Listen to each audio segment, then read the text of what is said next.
Welcome to podcast number 52. Once again, thanks for tuning in. I appreciate everybody writing in, appreciate the suggestions, podcast topics, donations, all very much appreciated.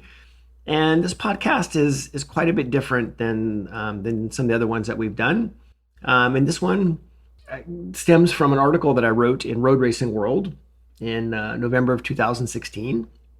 And there was a time sort of in that year where we did a lot of there's all these top 5 lists and top 10 lists. And so I was asked to put together a list of, hey, what are the top 10 things that, you'd want for either a new rider or experienced rider or whatever it is.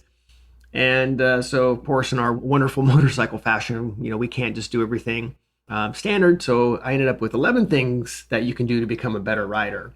So this podcast will be a 2-part series. And we'll get this started off. So it's 11 things that you can do to become a better rider starting today.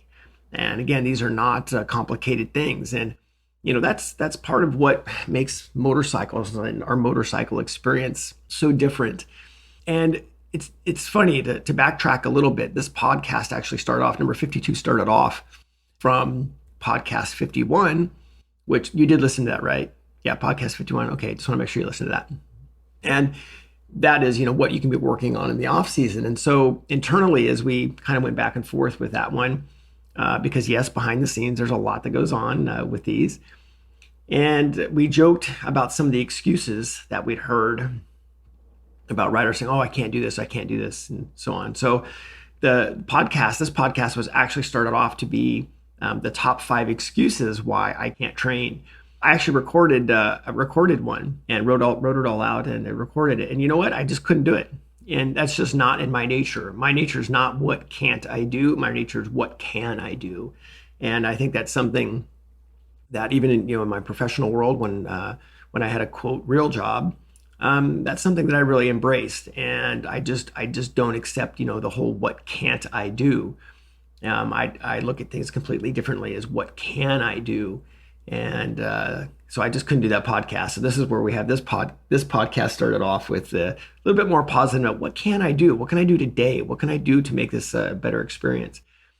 And I really like that word, which is, we're all striving for an incredible experience in our lives, right? Experience, right? So we want a great, incredible experience.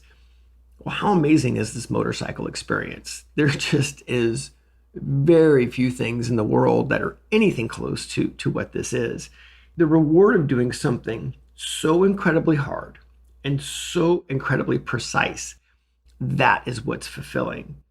And if it were easy, then the reward would be completely lackluster.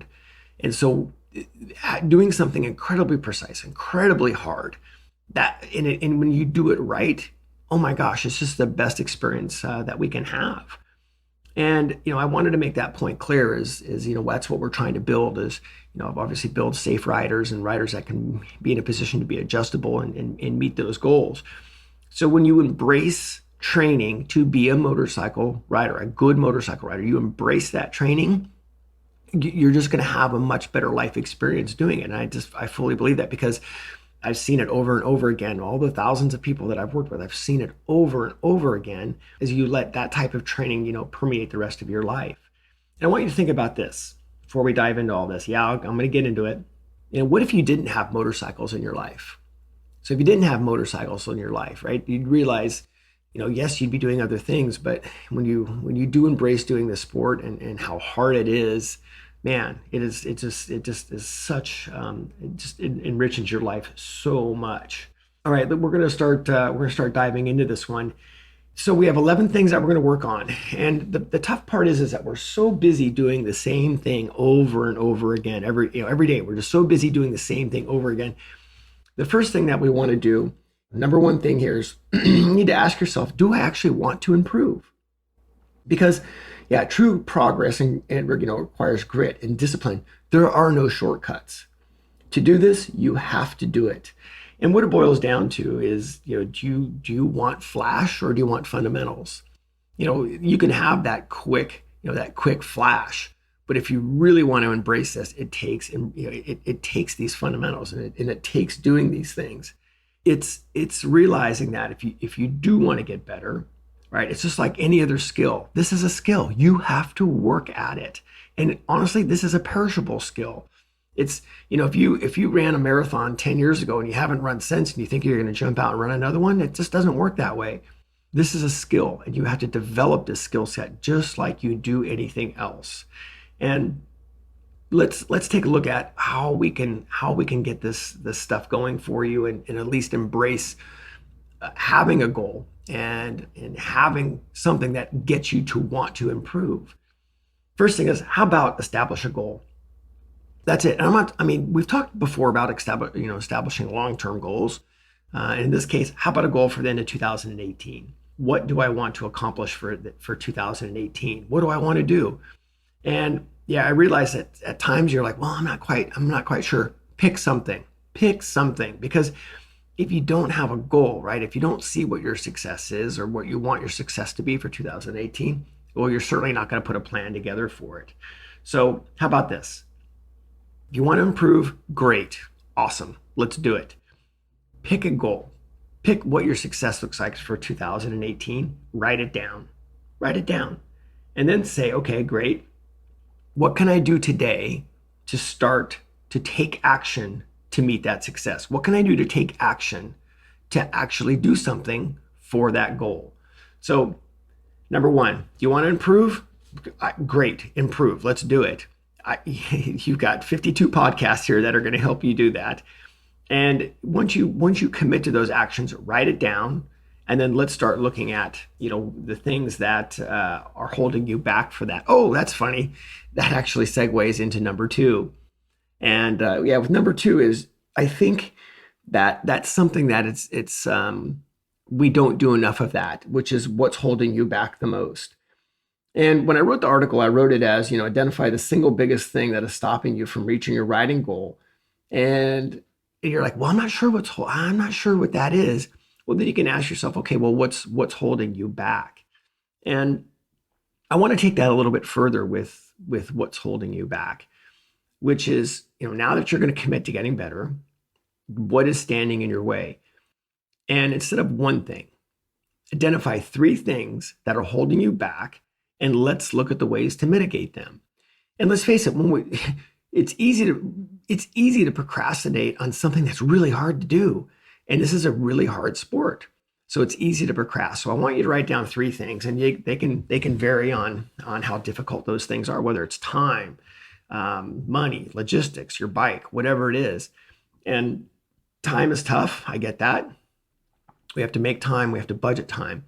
Even same thing with money. But there are so many things that you can do to improve your writing that don't cost a dime. They don't cost anything. It's just you doing them. There's always something that we can be doing to improve to meet your goals. So write down the three things. And when you write those three things down, I can almost guarantee you're going to prioritize them. So number two is, what's holding you back? Let's find out what's holding you back from getting the success that you want. And again, let's look at those things and figure out how we can mitigate them. Number three, are your writing expectations realistic? And this is an interesting one, because I can be certainly guilty of this one as well. You think about, okay, well, what does your ultimate success in the sport look like? And then where are you at today to make that happen? This is no different than, entering and exiting a corner, right? It's like, okay, where do I want to go? All right, I'll look out. Okay, here's where I'm at now. I'm going to scan back. And then what adjustments do I need? So just to give you something that might help you with this, it's really easy to sabotage your goals by making them too lofty.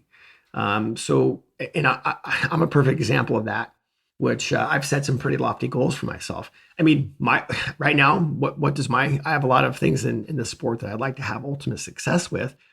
I would love to ride a MotoGP bike for a day. I would love to. I'd love to be a factory rider and experience the bike and experience all those things. I would love to do that. And that would certainly sort of be one of the pinnacles of my riding. But that's not going to happen, right? That the reality of that happening. But if I set that as my goal and I set my training up for that, it's just not realistic.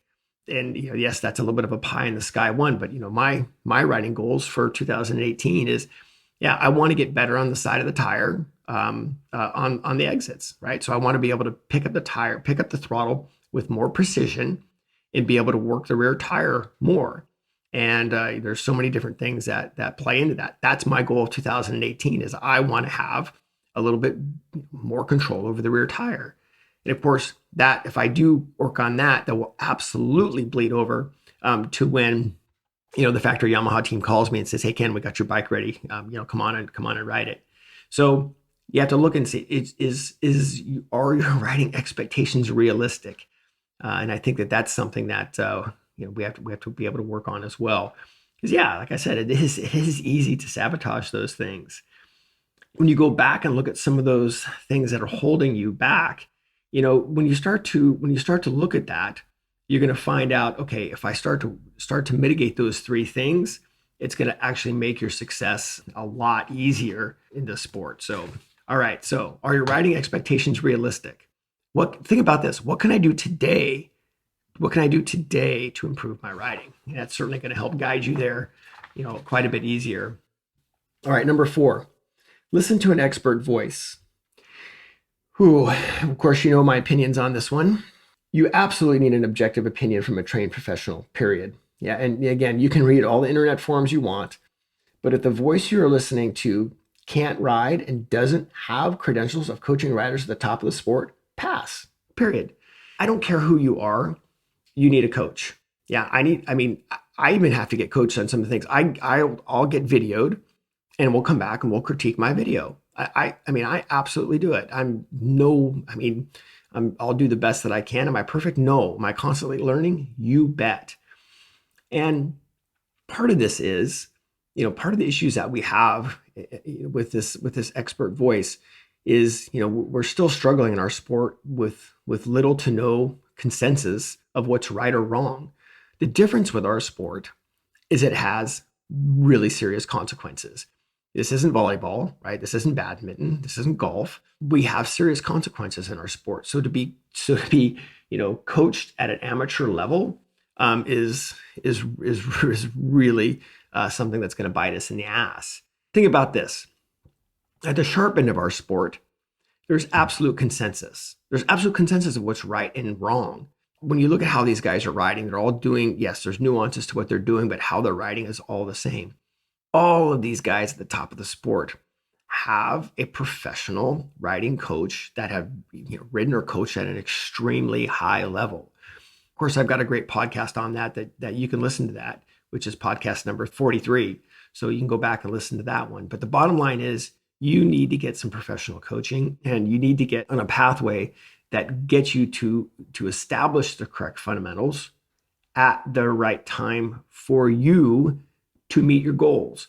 You're building a process. And not only that, but you're going to be held accountable for those actions as well. That's the thing. When you have somebody that you have to report to, well, of course, you're more likely to make those things happen. So, all right, let's look at some get some ideas there with an expert voice. And I want you to think about it. Well, I'll leave you with this on this one, which is, getting your proper technique and your proper fundamentals established. It's establishing emotional control via techniques. Think about that. Because if you ride with emotion, if you use emotion as your technique, yeah, that's not going to work. So we're going to establish emotional control via techniques, and then you can start to control your techniques with your emotions. So kind of a different take on that one, which is, where do you want your techniques to come from?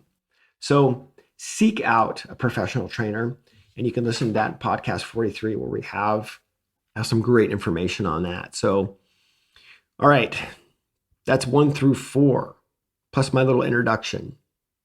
And that puts this podcast at about the right time where everybody can listen to it and listen to it over again. So that's part 1 of 11 things you can do to become a better rider, 1 through 4. And you'll get to hear part 2 with the rest of them right after this.